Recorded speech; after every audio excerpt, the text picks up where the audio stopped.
This is the 2024 Brewtubers Online Brewers Club Beer Experiment, Fruited American Wheat. Thanks to our sponsors. 5 Star Chemicals.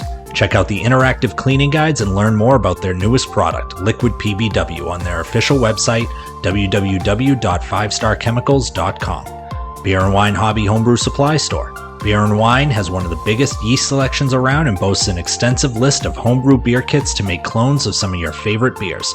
Check them out at www.beer-wine.com and tell them Brewtubers sent you in the order comment box. Let's get sipping.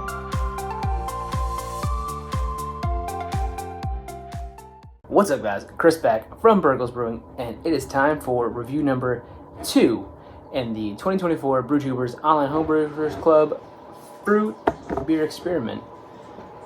For my second review, I'm doing Drew from the Underground Brewery. He's a newer member of the club, but really excited to try his beers. And the reason I'm trying this one is because Drew, I think, will be the most similar to mine. So the only one I've tried so far is mine.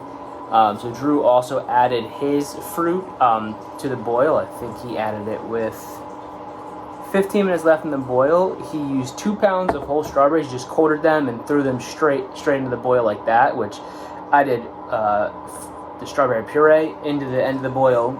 He's doing whole fruit, but both hot side additions, so I think this will be the most similar to mine. Cool little label here that it did. Before we get into it, OG was 1.063, FG 1.007 for a 7.4% ABV. Again, I think if I remember the recipe correctly, we're going for about a 5% beer, maybe 5.5. I think common theme you're going to see throughout these is we all, for some reason, overshot, or it seemed like it, at least when we were all kind of discussing numbers originally. So yeah, let's get into it. Ooh, nice little hiss there. So Drew it bottled and seems to have shipped fine, at least carbonation wise.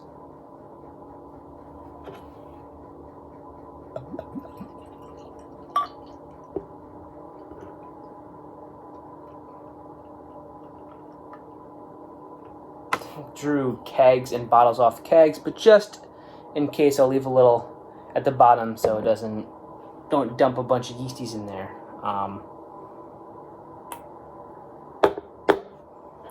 So appearance wise, it is just kind of golden straw. It's kind of what you'd expect from an American wheat beer. I think the camera's showing it a little darker than it's actually appearing to me. More kind of like a golden yellowy. It looks like it has a little orange tint in the camera. To my vantage point, it's not really orange. Again, slight little whisper of the head sticking around. It's kind of on top there, and maybe I could have poured a little more vigorously, but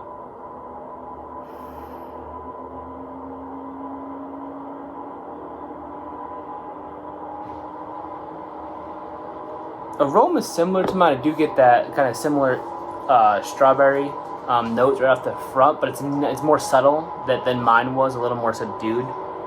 And I guess he used 2 pounds whole fruit. I used 5 pounds of pureed, so that could be it. But I'm definitely getting more of a kind of beery. I think the American Hefeweizen yeast, the WLP 320, is coming through a lot more. Where you can actually kind of get that character on it.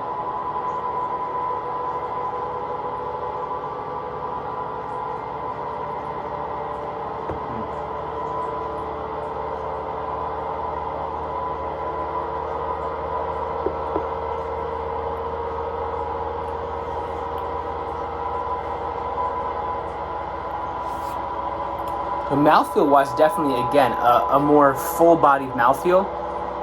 And again with the wheat and the Hefeweizen, like a wheat beer, you expect it to have a little bit because of all that wheat in there. But you also think a dry, crisp beer sometimes with wheat because you want to drink it in the summer, springtime.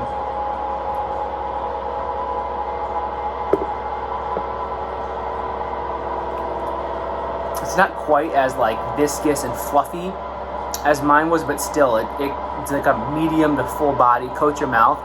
And then I think again that 20 IBU, 21, 20 IBUs that we came up with the recipe, just enough of that on the back end to kind of clear it off. And again, this finishing at 007, I think helps too. It kind of finishes dry, even though the mouthfeel hits strong.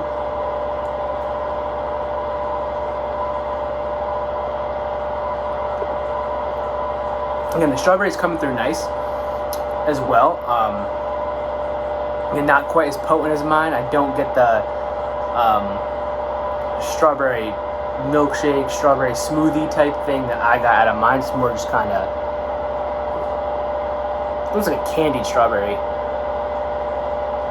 but it's almost, I want to say kind of wine-like, or like coming kind of like a Belgian double, that kind of fruity sweetness that you get coming off of that, kind of like that raisin plum dark character. So I think maybe that 7.4%, maybe you're getting a little bit of an alcohol character to it that I would associate with kind of those bigger, Belgian doubles that kind of have that, like I said, stone fruity, plum. Yeah, that's what it is. So I don't get alcohol warmth from it, but I do get a character, I think, from the higher ABV and such a simple beer. I don't think it's any fault to Drew. I think it's one of those where, again, you throw that fresh fruit in there pre-fermentation. You're just adding so much extra simple sugar to the wort that you didn't foresee, and maybe we should have seen it coming. At least for me and Drew, contributing to our higher ABVs, but it's still very drinkable.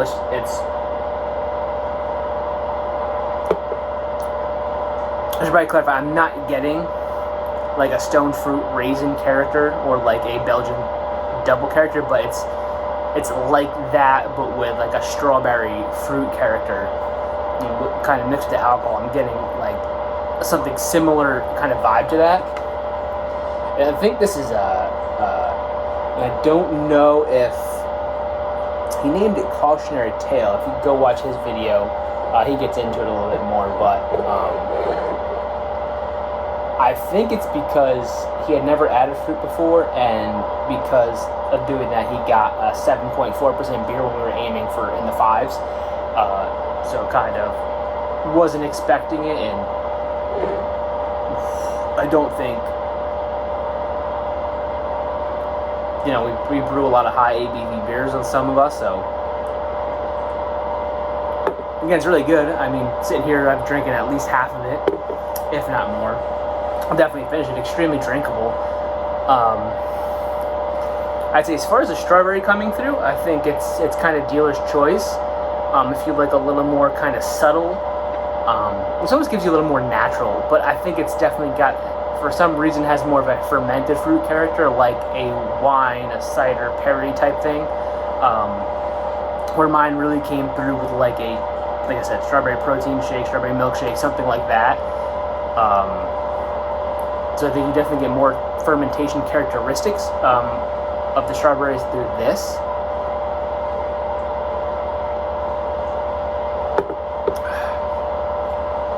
Yeah, it's very good. The strawberry's really nice in there. Just more subtle. And it may be biased. I'd go mine first, then Drew. I think I get more strawberry off of mine, and the little bit of alcohol character in this for me is throwing it off. I know we're not really judging off of what a wheat beer is, but I think mine comes off a little more of a wheat beer, and you get more of the fruit. Where this to me is like, mine I could drink all day. This is like a dessert beer, or like your last beer of the night. Like 7.4%, you get it. It's kind of rich, smooth, like kind of gives you, like I said, that Belgian double, maybe like a Golden Strong type thing. Really good nightcap. You sit there, have it with dessert. Yeah. Again, Drew, really good beer. There's no flaws in it as far as I can tell. And again, like when you add that kind of fruit and simple sugar, it's going to ferment more. The 7.4%, a little bit of alcohol character that I'm picking up, I don't think is any fault of yours, and that's, again, this is why we do this experiment, with these experiments, to kind of see what's going to happen. So it's definitely a very drinkable beer. It's not undrinkable.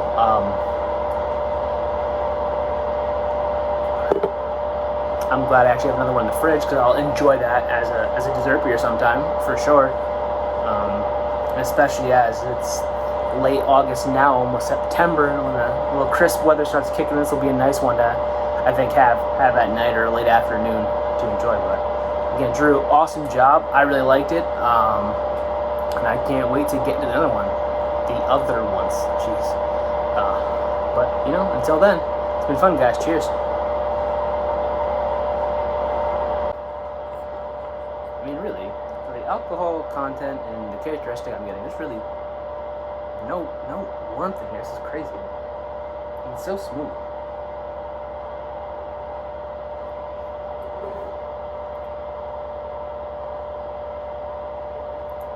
I want to watch your throat burn. Well, mine's not burning, so